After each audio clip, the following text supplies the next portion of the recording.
افلا يتدبرون القرآن ام على قلوب اقفالها نحمده ونصلي على رسوله الكريم اما بعد بسم الله الرحمن الرحيم اللهم صل على محمد وعلى آل محمد وبارك وسلم رب اشرح لي صدري ويسر لي امري واحلل عقدة من لساني يفقهوا قولي واجعل لي وزيرا من اهلي آمین یا رب العالمین۔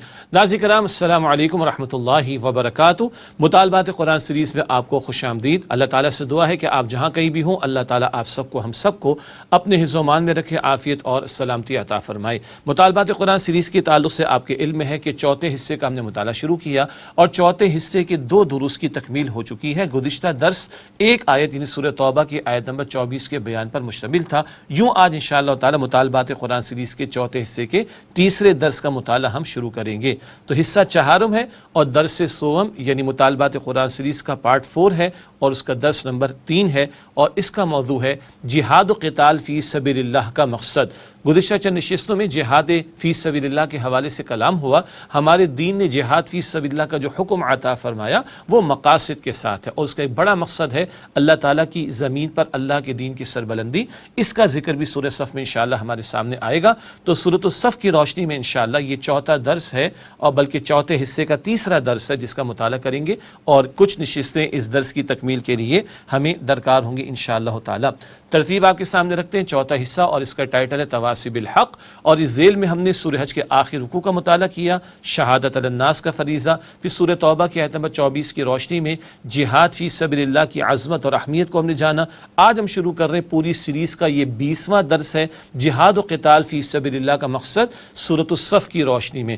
سورۃ الصف میں 14 آیات ہیں، تفصیلاً انشاءاللہ کلام آگے ہم کریں گے اور اس کے بعد مزید دروس بھی ہمارے سامنے سورہ جمعہ اور سورۃ المنافقون کے مطالعے کے اعتبار سے آئیں گے۔ بات کو آگے بڑھاتے ہیں اور باقاعدہ آغاز کرتے ہیں۔ اعوذ باللہ من الشیطان الرجیم، بسم اللہ الرحمن الرحیم۔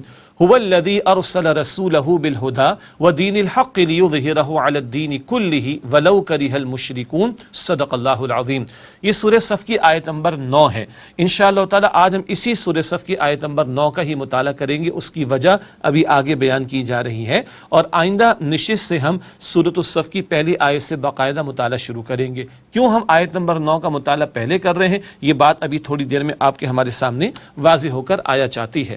آئیے ہر درس کی طرح اس درس کے بھی تمہیدی نکات کو جاننے کی کوشش کریں۔ سب سے پہلے آیات کا تجزیہ، 14 آیات سورۃ الصف میں، مدنی سورت ہے۔ آئیے اس کی آیات کا تجزیہ مضامین کے اعتبار سے کر لیتے ہیں۔ پہلی 4 آیات سورۃ الصف کی غلبہ دین کے لیے دعوت جہاد، البتہ ترہیب کا انداز ہے۔ ترہیب کہتے ڈرانے کو، جی وارن کرنے کو، تو ایک خاص انداز اللہ تعالیٰ نے ترہیب کا اختیار کر کے غلبہ دین کے لیے جہاد کی دعوت ہمیں عطا کی۔ آگے بات کریں گے انشاءاللہ تعالیٰ۔ اس کے بعد آیات 5 تا 8، اگلی 4 آیات سورہ صف کی تاریخ بنی اسرائیل کے 3 ادوار۔ آج نبی اکرم صلی اللہ علیہ وسلم کی امت مسلمہ ہے، ہم سے پہلے بنی اسرائیل امت مسلمہ تھے۔ بنی اسرائیل کے 3 ادوار کا تذکرہ آ رہا ہے، موسیٰ علیہ السلام کا دور، عیسیٰ علیہ السلام کا دور اور نبی اکرم صلی اللہ علیہ وسلم کے دور مبارک میں بہرحال یہود موجود تھے۔ ان 3 ادوار کا ذکر بنی اسرائیل کی تاریخ کے اعتبار سے آئے گا، البتہ امت مسلمہ یعنی نبی اکرم صلی اللہ علیہ وسلم کی امت کی رہنمائی اور عبرت و سبق آموزی کے لیے۔ تو آیت نمبر 5 تا 8 میں تاریخ بنی اسرائیل کے 3 ادوار کا ذکر آئے گا۔ اگلی آیت نمبر 9 جس کا آج ہم مطالعہ کر رہے ہیں، نبی اکرم صلی اللہ علیہ وآلہ وسلم کا مقصد بعثت یعنی غلبہ دین۔ کیوں آپ علیہ السلام کو رسول بنا کر بھیجا گیا؟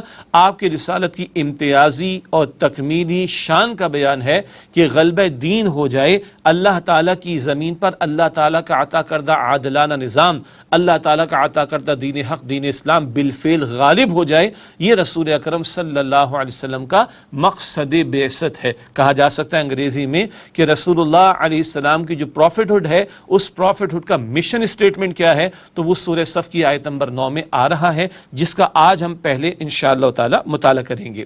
اگلی آیات ہوں گی آیات 10 تا 13، غلبہ دین کے لیے دعوت جہاد، البتہ ترغیب کا انداز۔ پہلے ترہیب ڈراوے کا انداز تھا، لیکن آیات 10 تا 13 میں ترغیب کا انداز آئے گا. ترغیب کا مطلب موٹیویشن کا انداز، انسپریشن کا انداز، ذوق و شوق دلانے کا انداز. تو آیات 10 تا 13 میں غلبہ دین کے لیے دعوت جہاد، ترغیب کا انداز اس میں ہمارے سامنے انشاءاللہ تعالی آئے گا. اور آخری آیت سورہ صف کی آیت نمبر 14، غلبہ دین کے لیے جہاد کرنے والوں کے لیے عظیم سعادت، اللہ تعالیٰ انہیں اپنا انصار قرار دیتا ہے. اللہ اکبر، کونوا انصار اللہ، اللہ تعالیٰ کے مددگار بن جاؤ. آگے تشریح کریں گے انشاءاللہ. تو آیت نمبر 14 میں غلبہ دین کے لیے جہاد کرنے والوں کے لیے عظیم سعادت کا تذکرہ. یہ سورہ صف، اس کی 14 آیات کا تجزیہ مضامین کے اعتبار سے ہمارے سامنے آیا، اور سورت کے جو موضوعات اور مضامین ہیں گویا کہ ان کی سمری بھی ہمارے سامنے آ گئی الحمدللہ. بات کو آگے بڑھاتے ہیں اور آیات پر غور و فکر البتہ جیسے کہ ذکر کیا گیا آج ہم سورہ صف کی آیت نمبر 9 کا مطالعہ کریں گے. تو آئیے آیت نمبر 9 کا مطالعہ کیوں پہلے کر رہے ہیں، اس کی اہمیت کو جاننے کی کوشش کرتے ہیں. نبی کریم صلی اللہ علیہ وآلہ وسلم کو بھیجے جانے کے مقصد یعنی غلبہ دین کا بیان جو آیت کریمہ تلاوت کی گئی، هو الذی ارسل رسولہ بالہدی ودین الحق لیظہرہ علی الدین کلہ ولو کرہ المشرکون. آگے ہم ترجمہ بھی کریں گے، پہلے بھی پیش کر دیتا ہوں. وہ اللہ تعالیٰ ہے جس نے اپنے رسول صلی اللہ علیہ وسلم کو بھیجا الہدا مکمل ہدایت نامہ قرآن حکیم دے کر، ودین الحق دین حق دین اسلام دے کر، لیظہرہ علی الدین کلہ تاکہ آپ اس دین حق کو کل نظام زندگی پر، سسٹم آف لائف پر غالب کر دیں. ولو کرہ المشرکون، چاہے مشرکین کو کتنا ہی ناگوار گزرے. یہ سورہ صف کی آیت نمبر 9. اس کی اہمیت کیا ہے؟ یہاں نبی اکرم صلی اللہ علیہ وسلم کو رسول بنا کر بھیجے جانے کا مقصد بیان ہو رہا ہے، اور وہ ہے غلبہ دین، اللہ کا دین بالفعل غالب ہو جائے نظام زندگی پر، سسٹم آف لائف پر. اللہ کا عطا کردہ نظام، اللہ تعالیٰ کا عطا کردہ دین، دین حق، دین اسلام غالب ہو جائے. یہ رسول اکرم صلی اللہ علیہ وسلم کی بعثت کا مقصد بیان ہوا. اگلا نقطہ، نبی کریم صلی اللہ علیہ وسلم کی بعثت کا اعلیٰ ترین مقصد یہی ہے کہ اللہ تعالیٰ کی زمین پر اللہ تعالیٰ کا دین غالب ہو جائے. اور اسی کی ایک تکمیلی شان کیا ہے؟ آپ صلی اللہ علیہ وآلہ وسلم پر نبوت نہ صرف ختم بلکہ مکمل بھی ہو گئی. غیب کی خبریں جو آ رہی تھیں، وحی کی خبریں جو آ رہی تھیں، وہ آ کر سلسلہ مکمل ہو گیا نبی اکرم صلی اللہ علیہ وسلم پر. البتہ یہ سلسلہ ختم ہی نہیں ہو گیا بلکہ مکمل بھی ہو گیا، اس معنی میں کہ اب مزید کسی رہنمائی اور ہدایت کی ضرورت نہیں. ہدایت مکمل فرما کر رسول اکرم صلی اللہ علیہ وسلم کو عطا کر دی گئی، اور نہ صرف کہ عطا کر دی گئی بلکہ اس ہدایت کا ایک عملی نمونہ اور اجتماعی سطح پر ایک عادلانہ نظام بالفعل نبی اکرم صلی اللہ علیہ وآلہ وسلم نے قائم کر کے دکھایا. یہ تکمیلی شان ہے آپ صلی اللہ علیہ وسلم کی رسالت کی.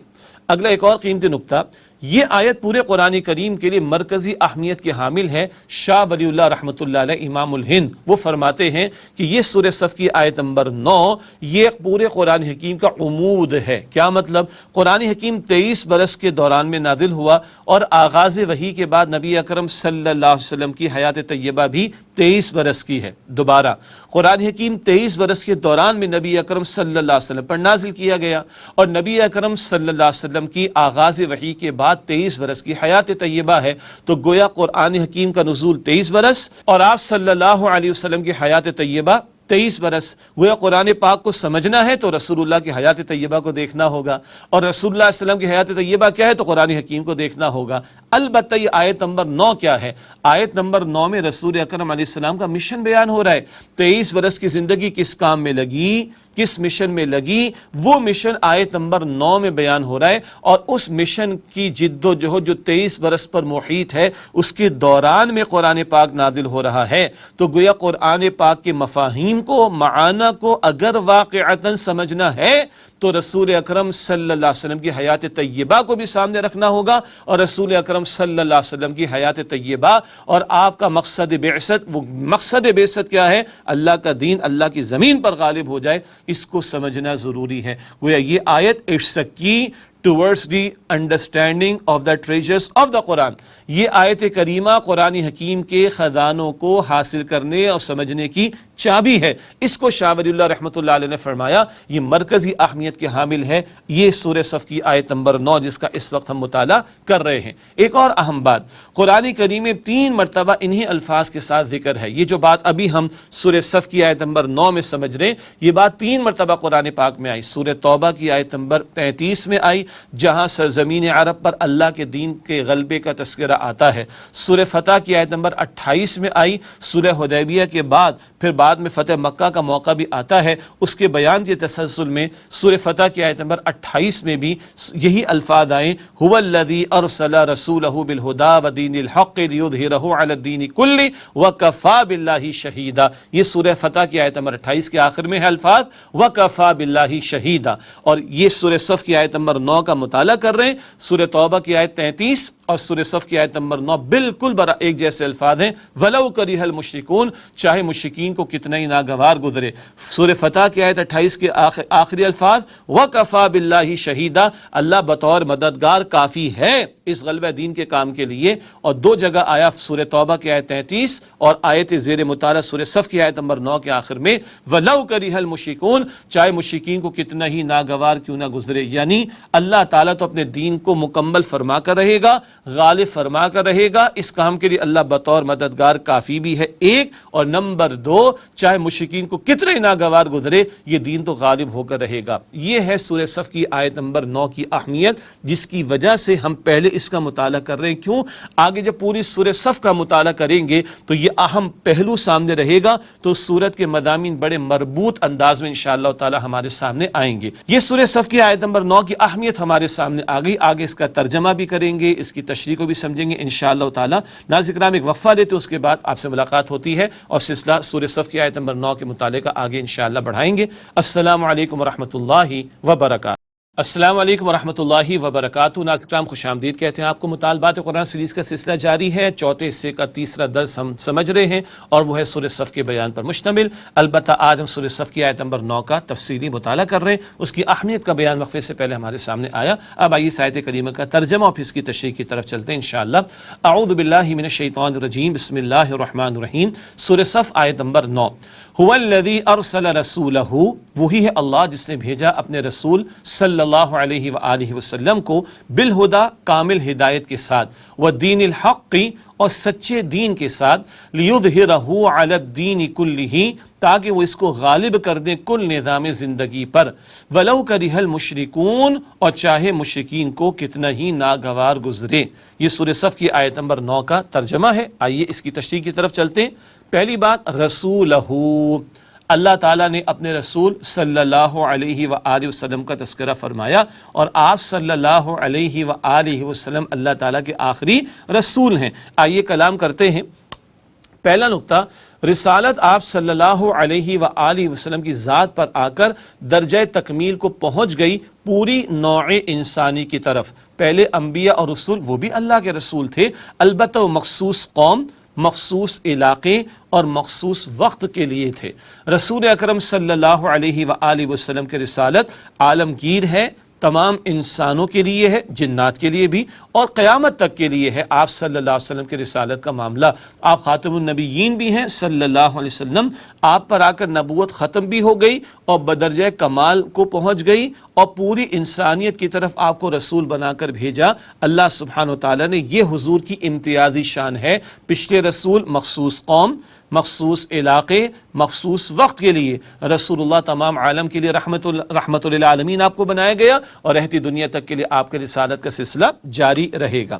اس کے اعتبار سے یہ اہم نقطہ یہ بھی ہے کہ حضور تو تشریف لے گئے دنیا سے، رسالت حضور کی قیامت تک جاری ہے۔ اب یہ ذمہ داری ہماری ہے کہ رسول اللہ علیہ الصلاۃ والسلام کی نمائندگی کرتے ہوئے اللہ تعالیٰ کا پیغام انسانیت تک پہنچائیں۔ شہادت علی الناس کا فریضہ اسی چوتھے حصے کا پہلا درس تھا، سورہ حج کے آخری رکوع کا ہم نے مطالعہ کیا۔ اب ہم نے انسانیت پر اللہ کے دین کی گواہی پیش کرنی ہے، قول سے بھی، کردار سے بھی، اور اجتماعی جد و جہد کر کے اللہ کے دین کو غالب کر کے، جد و جہد کر کے اس کو دنیا کے سامنے نمونے کے طور پر پیش کرنا، یہ ذمہ داری ہمارے کاندھوں پر۔ بہرحال پہلی بات، رسولہ، اللہ نے اپنے رسول کو بھیجا، اور اللہ کے رسول محمد مصطفیٰ صلی اللہ علیہ وسلم کی رسالت عالمگیر اور رہتی دنیا تک کے لیے۔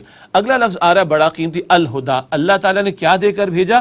الہدا دے کر بھیجا، یعنی مکمل ہدایت نامہ۔ اب آئیے اس کو بھی تھوڑا سا کھول لیتے ہیں۔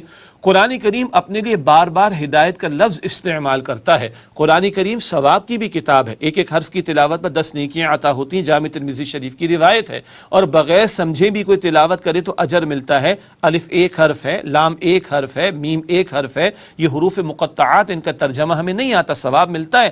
لیکن قرآن حکیم اصلاً ثواب کی فقط کتاب نہیں ہے، پرائمریلی بنیادی طور پر اولاً اصلاً قرآن حکیم ہدایت کی کتاب ہے۔ ھدی للمتقین سورۃ البقرہ کی آیت نمبر 2 میں فرمایا یہ متقین کے لیے ہدایت ہے۔ ھدی للناس سورۃ البقرہ آیت نمبر 185 میں فرمایا انسانوں کے لیے ہدایت ہے۔ سورہ بنی اسرائیل کے آغاز میں ذکر آتا ہے یہدی للتی ہی اقوم، یہ قرآن حکیم سیدھے راستے کی رہنمائی کرتا ہے۔ تو قرآن کریم اپنے لیے بار بار ہدایت کا لفظ استعمال کرتا ہے، یہ اصلاً ہدایت کی کتاب ہے جو اللہ تعالیٰ نے انسانیت کے لیے عطا فرمائی۔ ایک اور اہم نقطہ، ہدایت تو پہلے دن سے چلی آ رہی ہے، جی ہاں، اللہ تعالیٰ نے آدم علیہ السلام کے ذریعے بھی ہدایت کا سامان کیا۔ قرآن کریم میں ہم پڑھتے ہیں سورۃ البقرہ کی آیت نمبر 38 میں 38 میں فَإِمَّا يَأْتِيَنَّكُم مِّنِّي هُدًى فَمَن تَبِعَ هُدَايَ فَلَا خَوْفٌ عَلَيْهِمْ وَلَا هُمْ يَحْزَنُونَ، جب تمہارے پاس میری طرف سے کوئی ہدایت پہنچے تو جو میری ہدایت کی پیروی کریں گے ان کو نہ کوئی خوف ہوگا نہ وہ غمگین ہوں گے۔ تو ہدایت تو آدم علیہ السلام کے دور سے چلی آ رہی ہے، مگر یہ ہدایت الہدا ہو گئی، دا کمپلیٹ گائیڈنس ہو گئی قرآن کریم کی صورت میں، جب محمد مصطفیٰ احمد مجتبیٰ صلی اللہ علیہ وسلم کو اللہ نے آخری کلام عطا فرمایا۔ دوبارہ عرض کرتا ہوں، ہدایت کا سامان تو اللہ نے پہلے دن سے آدم علیہ السلام کے ذریعے کیا، البتہ ہدایت کامل ہوئی ہے، مکمل ہوئی ہے، دا گائیڈنس بنی ہے، دا کمپلیٹ گائیڈنس بنی ہے، الہدا بنی ہے قرآن کریم کی صورت میں جو نبی اکرم صلی اللہ علیہ وسلم کو عطا کیا گیا۔ ایک ذرا گہرا نقطہ ہے، البتہ واضح ہو جائے تو بڑا اطمینان قلب بڑھ جاتا ہے۔ پہلے اس کو ذرا اس کا گراؤنڈ میں تیار کر لو آپ کے سامنے۔ 5ویں جماعت کے اسٹوڈنٹ کو 10ویں جماعت کی کتابیں نہیں پڑھائی جاتی، میٹرک کے اسٹوڈنٹ کو انٹر لیول کی یا گریجویشن لیول کی بکس نہیں پڑھائی جاتی، ایسے ہی ہے نا، اور انٹرمیڈیٹ کرنے والے کو، گریجویشن کرنے والے کو بھی پی ایچ ڈی لیول کی بکس نہیں پڑھائی جاتی۔ ہم سب کو پتہ ہے نا، انسان کا ایک ذہنی ارتقاء ہوتا ہے، انٹلیکچول لیول اس کا گریجولی بڑھتا ہے، درجہ بدرجہ اس کی ذہنی سطح پختہ ہوتی ہے، بلند ہوتی ہے۔ تو ایک فرد گریڈ 5 میں ہے، پھر وہ گریڈ 10 میں جائے گا، پھر وہ انٹرمیڈیٹ کرے گا، وہ ماسٹرز کرے گا، وہ پی ایچ ڈی بھی کرے گا، گریجولی وہ پختہ ہوگا شعور کے اعتبار سے، اور گریجولی اس کا علم بھی بڑھتا چلا جائے گا، اس کا انٹلیکچول لیول ذہنی سطح بھی بڑھتی جائے گی۔ سادہ سی بات ہے نا۔ تو 5ویں جماعت کے اسٹوڈنٹ کو اگر پی ایچ ڈی لیول کی کتاب تھما دیں گے تو سر چکرا جائے گا۔ جیسے ایک بندے کا یہ انٹلیکچول لیول گرو کرتا ہے، اس کی ذہنی سطح بلند ہوتی ہے، اس کے علم میں اضافہ ہوتا ہے، ایک فرد بھی اس سے گزرتا ہے اور پوری انسانیت بھی اس سے گزری ہے، تو انسانیت بھی اپنی ذہنی سطح کے اعتبار سے پختہ ہوتی گئی ہے۔ انسان نے غور و فکر کیا ہے، سوچ بچار کی ہے، فلسفیانہ مسائل اس نے ڈسکس کیے، فلسفیانہ مباحث اس نے کھولے، انٹلیکچول ڈیبیٹس وہ کرتا ہے۔ بہرحال جیسے ایک بچہ گرو کرتا ہے اور ذہنی سطح اس کی پختہ ہوتی چلی جاتی ہے اور ذہنی سطح اس کی بلند ہوتی چلی جاتی ہے، پوری انسانیت بھی اس کی بھی ذہنی سطح پختہ ہوتی چلی گئی، بلند ہوتی چلی گئی۔ ایک فلسفیانہ میدان کا تجزیہ یہ ہے کہ جب انسان اس قابل ہوا کہ خود وہ سب کچھ سوچ چکا تو اب اللہ نے وہ عطا فرمایا جو انسان کے بس میں نہیں تھا، اور انسان اپنے شعور کی پختگی کو پہنچا تو آخری کلام قرآن حکیم اللہ تعالیٰ نے عطا فرمایا۔ ہمارے استاد ڈاکٹر اسرار صاحب رحمۃ اللہ علیہ نے اس تجزیے کو بڑی تفصیل کے ساتھ پیش کیا، اور ایک بہت بڑے مشہور ہمارے صاحب علم گزرے پاکستان میں پروفیسر یوسف سلیم چشتی مرحوم، اور وہ فلسفے کے میدان کی اتھارٹی تھے، انہوں نے ایک مرتبہ ڈاکٹر اسرار صاحب رحمۃ اللہ علیہ کے سامنے بات رکھی کہ انسان نے جو فلسفے ڈیولپ کیے وہ خاص ٹائم پیریڈ تھا، عیسیٰ علیہ السلام سے 600 برس پہلے کا دور اور عیسیٰ علیہ السلام کے تقریباً 600 برس کے بعد کا دور، 1200 برس، 1200 برس، 600 برس عیسیٰ علیہ السلام سے پہلے اور 600 برس عیسیٰ علیہ السلام کے بعد۔ یہ 1200 برس میں انسان جو کچھ سوچ سکتا تھا وہ سوچ چکا۔ آج اگر نئے فلسفے سامنے آ رہے تو وہ پرانے کا ہی کوئی شیڈ ہے جو سامنے آ رہا ہے۔ تو ڈاکٹر اسرار صاحب نے عرض کی کہ بڑا قیمتی تجزیہ ہے، کیونکہ نبی اکرم صلی اللہ علیہ وسلم کی بعثت عیسیٰ علیہ السلام کے 600 برس برس کے بعد ہے۔ گویا انسان سوچتے سوچتے اپنی سوچ کی پختگی کو پہنچ گیا، اپنی سوچ کی معراج کو پہنچ گیا، فلسفیانہ میدان میں زندگی کی حقیقت، کائنات کی حقیقت، انسان کی حقیقت، خالق کی حقیقت، یہ جو بڑے مباحث ہیں ان کے بارے میں سوچ چکا، تو اب اللہ تعالیٰ نے آخری کلام دیا۔ پی ایچ ڈی لیول کی کتاب 5ویں جماعت کے بچے کو نہیں دی جائے گی، پہلے دن اللہ تعالیٰ نے قرآن پاک نہیں دیا۔ انسانی سطح بلند ہوئی ہے، شعور پختہ ہوا ہے، اب اس قابل انسانیت ہوئی ہے کہ آخری کلام اس کو دیا جائے، تب اللہ تعالیٰ نے نبی اکرم صلی اللہ علیہ وسلم کو قرآن حکیم عطا فرمایا جو الہدا قرار پایا۔ مجھے امید ہے یہ ذرا گہری بات تو ہے لیکن واضح ہو گئی ہو تو اطمینان قلب اور ہمارا بڑھا ہوگا۔ اب آئیے اسی بات کو ہم پڑھ لیں۔ انسان آہستہ آہستہ فکری بلوغت کی منازل طے کرتا کرتا نبی کریم صلی اللہ علیہ وسلم کے دور میں عقل و شعور کی پختگی اور ذہنی ارتقاء یعنی انٹلیکچول ایوولوشن کی آخری منزل کو پہنچ گیا۔ آہستہ آہستہ فکری بلوغت کی منازل انسان نے طے کی، جیسے ایک بچہ آہستہ آہستہ، ہے نا، بات واضح ہو گئی، تو انسانیت بھی آہستہ آہستہ عقل اور شعور کی پختگی اور ذہنی ارتقاء انٹلیکچول ایوولوشن کی آخری منزل کو جب انسانیت پہنچی، اب یہ اس قابل ہے کہ آخری کلام دیا جائے۔ پھر عرض کرتا ہوں، جب بچہ پی ایچ ڈی لیول کے قابل ہوگا تو پی ایچ ڈی کی کتابیں پڑھائی جائیں گی، تھیسس لکھوائے جائیں گے وغیرہ وغیرہ، پہلے نہیں۔ تو انسانیت جب اس قابل ہو گئی بائی اینڈ لارج کہ اب آخری کلام دیا جائے، تو الہدا محمد مصطفیٰ علیہ السلام کو عطا کی گئی، یعنی قرآن حکیم۔ تو یہ قرآن پاک مکمل ہدایت نامہ اللہ تعالیٰ نے دے کر نبی اکرم صلی اللہ علیہ وسلم کو بھیجا۔ اگلا نقطہ دین الحق عطا ہوا۔ یہاں الفاظ و دین الحق کی یعنی حق کا دین یا حق والا دین یا حق والے کا دین، ابھی آگے ترجمانی آ رہی ہے۔ تو اللہ نے الہدا بھی دیا نبی صلی اللہ علیہ وسلم کو اور دین حق بھی عطا فرمایا۔ آئیے اس کو تھوڑا سمجھ لیں۔ دین کا لغوی مفہوم ہے بدلہ۔ آپ کو یاد ہوگا ہم نے سورۃ الفاتحہ اس مطالبات قرآن سیریز کے دوسرے حصے میں سورۃ الفاتحہ کا مطالعہ ہم نے کیا تھا، جس کا پہلا درس تھا ایمان کے بیان کے بعد، اور وہاں بھی مالک یوم الدین، دین کا لفظ آیا تھا۔ تو سورۃ الفاتحہ میں یہ بدلے کے معنی میں ہے۔ لغوی مفہوم کیا ہے دین کا؟ بدلہ، ریوارڈ اینڈ پنشمنٹ، جزا اور سزا کا معاملہ، یہ لغوی مفہوم ہے۔ البتہ اصطلاحی مفہوم کے اعتبار سے تین باتیں: دین کا مفہوم قانون اور ضابطہ بھی ہے، نمبر 2 دین کا مفہوم نظام بھی ہے، اور نمبر 3 دین کا مفہوم اطاعت بھی ہے۔ یہ باتیں سورہ فاتحہ میں ہم نے پڑھی ہیں۔ تو قانون اور ضابطہ دین اس معنی میں بھی استعمال ہوا، سورہ یوسف کی آیت نمبر 76 میں اس معنی میں آیا ہے۔ بدلہ کسی قانون یا ضابطے کے تحت ہوتا ہے، مثلا 50 نمبر ہوں گے تو پاس، 50 سے کم تو فیل، ہے نا، فیل اینڈ پاس، جزا سزا، اس کے لیے قانون ہونا چاہیے۔ نمبر 2 نظام، قانون کسی نظام کے تحت بنتا ہے۔ نظام کے معنی میں لفظ دین قرآن پاک میں آیا سورہ انفال کی آیت نمبر 39 میں، سورہ انفال آیت 39 میں نظام کے معنی میں آیا۔ قانون لکھا ہوا تو اچھا ہے مگر اس کو نافذ کرنے کے لیے نظام چاہیے ہوگا نا، تو نظام ہوگا تو جزا سزا کا معاملہ بھی پیش آئے گا۔ تو نظام کے معنی میں بھی دین کا لفظ استعمال ہوتا ہے، اور قانون کسی نظام کے تحت بنتا ہے۔ اگلا معنی دین کا ہے اصطلاحی طور پر، یعنی کنوٹیٹو میننگ کہیں، اصطلاحی مفہوم کہیں، وہ ہے اطاعت۔ نظام وہی ہے جس کی اطاعت کی جا رہی ہو۔ قرآن کریم میں لفظ دین اطاعت کے مفہوم میں آیا، سورہ زمر کی آیت نمبر 3 میں بھی، سورہ زمر کی آیت نمبر 3 میں لفظ دین اطاعت کے مفہوم میں آیا۔ اور ہاں، نظام یعنی سسٹم وہی کہلائے گا جس کی اطاعت کی جا رہی ہو۔ ایرسٹوٹل کا نظام اور پلیٹو کا نظام اور فلاں کا نظام بڑا اچھا ہوگا، لکھا ہوا ہے کتاب میں، چلتا نہیں ہے۔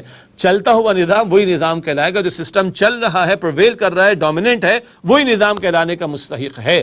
تو دین کا مفہوم بدلہ لغوی طور پر، اور دین کا مفہوم قانون، نظام اور اطاعت بھی، اور ان میں ربط بھی ہے۔ اور اللہ تعالیٰ اسلام کو دین قرار دیتا ہے، بہت اہم بات، اللہ تعالیٰ اسلام کو دین قرار دیتا ہے، اور اللہ تعالیٰ نے رسول اللہ علیہ السلام کو الہدا بھی دیا اور دین حق دین اسلام بھی دیا، تاکہ آپ اس کو کل نظام زندگی پر غالب فرما دیں۔ یہ اہم نقطہ ہے نبی اکرم علیہ السلام کی مقصد بعثت کو سمجھنے کے اعتبار سے۔ ناظرین کرام، ایک وقفہ لیتے ہیں اور یہ سلسلہ وقفے کے بعد میں انشاءاللہ جاری رہے گا۔ ملاقات ہوتی ہے ایک وقفے کے بعد۔ السلام علیکم ورحمۃ اللہ وبرکاتہ۔ السلام علیکم ورحمۃ اللہ وبرکاتہ۔ ناظرین، ہم خوش آمدید کہتے ہیں آپ کو۔ مطالبات قرآن سیریز کا سلسلہ جاری، سورہ صف کی آیت نمبر 9 کا ہم مطالعہ کر رہے ہیں۔ تفصیل کے ساتھ اس ایک آیت کریمہ کا مطالعہ پیش نظر ہے تاکہ نبی اکرم صلی اللہ علیہ وسلم کا مقصد بعثت بالکل واضح ہو کر سامنے آئے، اور پھر سورہ صف کا اسی کے تناظر میں انشاءاللہ ہم مطالعہ آپ کے سامنے رکھیں گے۔ اگلے الفاظ دین الحق کے آئے، اس پر ہم نے کلام بھی کیا، دین کا لغوی اور اصطلاحی مفہوم بھی ہم نے جانا۔ اب آئیے کچھ اور نکات دین حق کے تعلق سے۔ دین حق سے مراد حق کا دین، اس کا ترجمہ ہوگا حق کا دین۔ اس ترجمانی کے اعتبار سے ایک اور اہم نقطہ، چونکہ اللہ تعالیٰ ہی حق ہے لہذا مفہوم ہوا اللہ کا دین۔ قرآن حکیم میں ذکر آتا ہے کہ ذالک بأن اللہ هو الحق، سورہ حج میں ذکر آتا ہے کہ بے شک اللہ ہی الحق ہے، تو سب سے بڑی حق ذات تو خود اللہ کی ہے، تو دین الحق سے مراد حق ذات یعنی اللہ تعالی کا دین۔ اگلا نقطہ، نبی کریم صلی اللہ علیہ وسلم کے دور میں انسان نے تمدنی ارتقاء یعنی سوشل ایولوشن کے عروج کو بھی حاصل کر لیا۔ اب یہ ایک اور گہرا نقطہ، پچھلا گہرا نقطہ کیا تھا؟ شعور کی پختگی اور بلندی رفتہ رفتہ بندے کو حاصل ہوتی ہے۔ اسی طرح ایک انسان کا جہاں انٹلیکچول ایولوشن ہے، ذہنی ارتقاء، وہیں انسان کا ایک سوشل ایولوشن ہوا، معاشرتی ارتقاء۔ کس معنی میں ایولوشن؟ پہلے غار کی زندگی تھی، سادہ زندگی تھی، جی پتوں سے جسم کو ڈھانپ لیا، پھلوں کو کھا لیا، پانی پی لیا، زندگی پوری ہو گئی، کچھ جانور ہے تو استفادہ ہو گیا۔ پھر کہیں سمندر کنارے، دریا کنارے چھوٹی چھوٹی بستیاں، پھر شہروں کا معاملہ، اور یہاں تک کہ ریاستوں کا تصور۔ شہروں کا معاملہ، قبائلی زندگی کا معاملہ، یہ تو موسیٰ علیہ السلام کے دور میں دیکھتے ہیں، لیکن نبی اکرم صلی اللہ علیہ وسلم کے دور میں آ کر تو ریاستوں کا تصور بھی سامنے آ گیا تھا۔ رومن امپائر موجود ہے، روم کی سلطنت، اور پرشین امپائر موجود ہے، ایران کی کسریٰ کی سلطنت ہے نا ہمارے ذہن میں۔ تو غار ہے، چھوٹی بستیاں ہیں، علاقے ہیں چھوٹے، شہری زندگی بلکہ قبائلی زندگی، شہری زندگی اور ریاست کا تصور، یہیں تک انسان پہنچا نا۔ آج بھی ریاستوں کا تصور موجود ہے، بس ایک چھلانگ لگنی ہے مستقبل میں، اور گلوبل اسٹیٹ۔ آج تو جیوز چاہتے کہ ہمارا گلوبل ورلڈ آرڈر آئے، لیکن at the end of the day انشاءاللہ آگے ہم سمجھیں گے پوری زمین پر اللہ کا دین غالب ہوگا انشاءاللہ تعالی۔ تو انسان کا یہ سوشل ایولوشن بھی ہوا۔ جب انسان غار کی زندگی میں تھا، چھوٹی چھوٹی بستیاں تھیں، معاملات و مسائل بھی تھوڑے تھے، ہدایات سادہ آ رہی تھیں۔ جیسے جیسے زندگی کی کمپلیکسٹیز بڑھتی گئیں، زندگی کی پیچیدگیاں بڑھتی گئیں، ہدایات بڑھتی چلی گئیں، تا آ کے ریاستوں کی سطح پر انسان پہنچا۔ اب ریاست کا اور عوام کا تعلق، حاکم اور محکوم کا تعلق، پیچیدگیاں ہیں نا، اس سطح کے لیے رہنمائی اللہ کے رسول مکرم علیہ السلام پر دین کو مکمل فرما کر اللہ تعالیٰ نے عطا فرما دی۔ گویا ذہنی ارتقاء پختہ ہوا تو اللہ تعالیٰ نے آخری کلام قرآن دیا، اور سوشل ایولوشن تمدنی ارتقاء پختہ ہوا، شعور انتہا کو پہنچ گیا اور تمدنی ارتقاء عروج کو پہنچ گیا، تو اب اللہ تعالیٰ نے دین کو مکمل فرما کر نبی اکرم صلی اللہ علیہ وسلم کو عطا فرمایا۔ مشہور آیت ہمارے علم میں ہے کہ الیوم اکملت لکم دینکم، حجۃ الوداع کے موقع پر سورۃ المائدہ کے شروع میں، آج کے دن میں نے تمہارے لیے تمہارے دین کو مکمل فرما دیا۔ چنانچہ تمدنی ارتقاء کی اس بلند ترین سطح پر اللہ تعالیٰ نے اسلام بطور دین حق عطا فرمایا اور دین مکمل فرما دیا نبی اکرم علیہ السلام پر۔ پہلے آخری کلام عطا نہ ہوا، ذہنی ارتقاء چل رہا تھا، پہلے دین کی تکمیل کا اعلان نہ ہوا، انسان کا سوشل ایولوشن اور تمدنی ارتقاء چل رہا تھا، ذہنی سطح کی پختگی پر انسانیت پہنچی، آخری کلام دیا، اور تمدنی ارتقاء کی انتہا کو انسان پہنچا تو اللہ نے دین مکمل فرما کر نبی اکرم علیہ السلام کو عطا فرما دیا۔ یہ حضور کی ایک تکمیلی اور امتیازی شان ہے نبوت کے اعتبار سے اور ختم نبوت کے تعلق سے۔ اگلا لفظ اور اگلے الفاظ بڑے پیارے آ رہے ہیں، لیظہرہ۔ اب اس میں عربی اسلوب میں کہیں تو اس میں پروناؤنس آتے ہیں کافی زیادہ، اور ضمائر جنہیں کہتے ہیں، اور پروناؤن جب ایک سے زیادہ ہوں تو ترجمے بھی ایک سے زیادہ ہو سکتے ہیں۔ بڑے دلچسپ ترجمے آپ دیکھیے آپ کے سامنے آئیں گے، لیظہرہ، تاکہ وہ اللہ غالب کر دے اس دین کو، اس اور اس، وہ اور اس، یہ ضمیریں ہیں پروناؤن، تو ترجمہ یہ بھی ہو سکتا ہے اللہ غالب کر دے دین حق کو، یا وہ رسول غالب کر دے اس دین حق کو، رسول غالب کر دے دین حق کو۔ تیسرا ترجمہ، وہ اللہ غالب کر دے ان رسول کو، یعنی اپنے رسول کو، یہ وہ اور ان پروناؤن، اللہ غالب کر دے اپنے رسول کو۔ اور چوتھا، رسول غالب کر دے ان اللہ سبحانہ و تعالیٰ کو. اللہ کو غالب کرنے کا مطلب اس کا حکم غالب کرنا، کلیئرٹی رہے. تو رسول غالب کر دیں اللہ کو. یہ تمام ترجمے ممکن ہیں عربی گرامر کے اعتبار سے، لیکن سب کا حاصل کیا ہے؟ عالم واقعہ میں یہ کام رسول اللہ علیہ الصلوۃ والسلام نے کرنا تھا. دین کو غالب کرنے کی جد و جہد حضور نے اور آپ کے صحابہ نے کرنی تھی، امت نے کرنی ہے آج. اور عالم حقیقت میں اللہ نے، بات ایک ہے، حقیقتاً تو دین اللہ کے غالب وہ فرمائے گا، مگر یہ مشن حضور کا ہے، جد و جہد حضور نے فرمائی صلی اللہ علیہ وسلم، اور آپ کے پیارے صحابہ نے آپ کا اس میں ساتھ دیا ہے. تو یہ لیظہرہ کے اعتبار سے حقیقت میں اللہ غالب فرمائے گا، عالم واقعہ میں یہ حضور کا مشن تھا، آپ نے جد و جہد فرمائی اور غالب کر کے دکھایا. اب یہ ذمہ داری امت مسلمہ کے کاندھوں پر ہے. اگلے الفاظ سورہ صف کی آیت نمبر 9 کے ہیں، علی الدین کلہ، کل دین پر، کل نظام پر، کل نظام زندگی پر، کل سسٹم آف لائف پر. یہ تمام مفاہیم اس میں شامل ہیں. آئیے اس کو جانیں. قرآن و حدیث کے وسیع ذخیرے میں اسلام کے لیے مذہب یعنی ریلیجن کی اصطلاح استعمال نہیں ہوئی. انگریزی والا ریلیجن وہ تو بڑا محدود تصور دیتا ہے. قرآن پاک اور احادیث مبارکہ میں یہ جو ریلیجن کا ترجمہ ہم اردو میں مذہب کرتے ہیں استعمال نہیں ہوا ہے لفظ. مذہب یعنی ریلیجن کا تعلق صرف انفرادی زندگی سے ہوتا ہے، جبکہ دین کا تعلق انفرادی اور اجتماعی دونوں زندگیوں سے. یہ ہم مذہب کا ترجمہ انگریزی کے ریلیجن والا جو ہم کرتے ہیں اس کی بات ہو رہی ہے، ورنہ مذہب شافعی، مذہب حنفی وہ فقہی معنی میں ہمارے فقہا استعمال کرتے ہیں، لیکن یہاں وہ مفہوم نہیں. انگریزی کا ریلیجن بائی ڈیفالٹ وہ پرسنل افیئرس آف لائف سے ہی ڈسکشن کرتا ہے، فقط زندگی کے انفرادی معاملات کے لیے رہنمائی دیتا ہے انگریزی والا religion. In that very sense Islam is not just a religion، Islam is دین.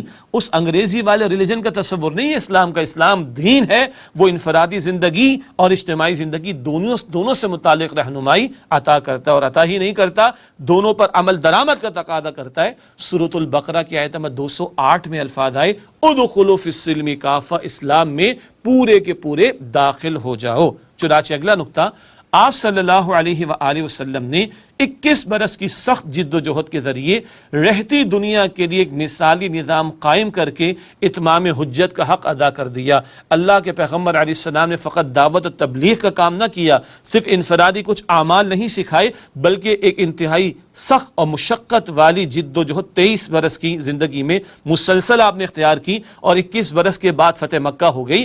اللہ کے رسول علیہ السلام نے ایک مثالی نظام قائم کر کے اتمام حجت کا حق ادا کیا ہے. دیکھو یہ اللہ کا دین ہے، اور سسٹم آف لائف، نظام زندگی، اس پر اللہ کا دین غالب ہوا، اور انفرادی اجتماعی معاملات زندگی میں اللہ کو بڑا مان کر اور اس کی حاکمیت کو تسلیم کر کے اس کے احکامات پر عمل درآمد شروع ہو گیا. یہ ہے کل نظام زندگی پر اللہ کے دین کا غلبہ.